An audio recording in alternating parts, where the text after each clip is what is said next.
Hi po, kain po tayo ng lunch. Yung lunch ko is mashed potato. Ginawa ko ngayon. May init pa konti. Ang lungkot sa labas. Wala na yung mga bata. Nagsibakasyon na sa kanilang bansa. Halatang puyat. Puyat na wala ako pinagkapuyatan. Kasi kung tutusin, mag-isa lang ako sa bahay. Nasa bakasyon yung amo ko. 10 days silang mawawala.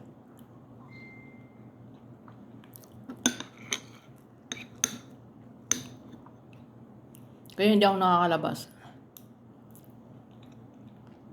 Kaya init din naman kasi. Nakakalabas na naman ako pag nandiyan yung alaga ko.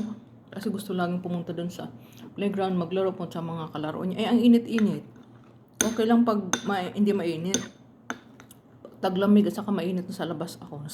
Kumbaga sa Pilipino is nasa taong lansangan kami ng alaga ko.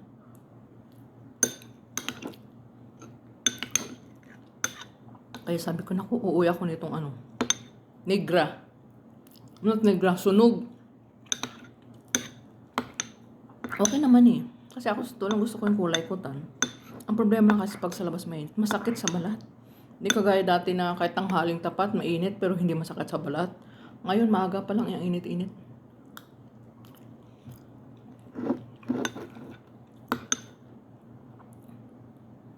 Ang sarap ng ulam, ang pagkaon.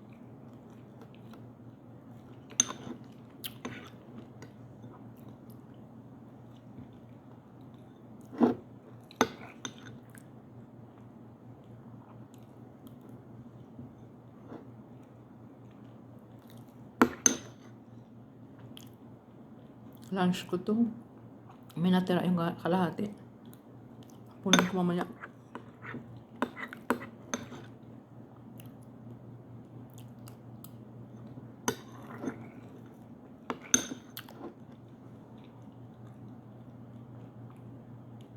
Kahit yung mga kalaro ng alaga ko, wala rin dito.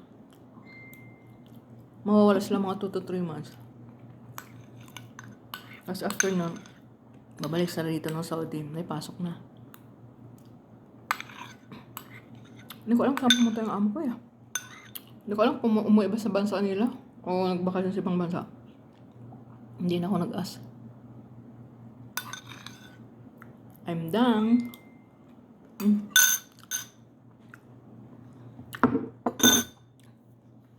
Inom na lang tubig.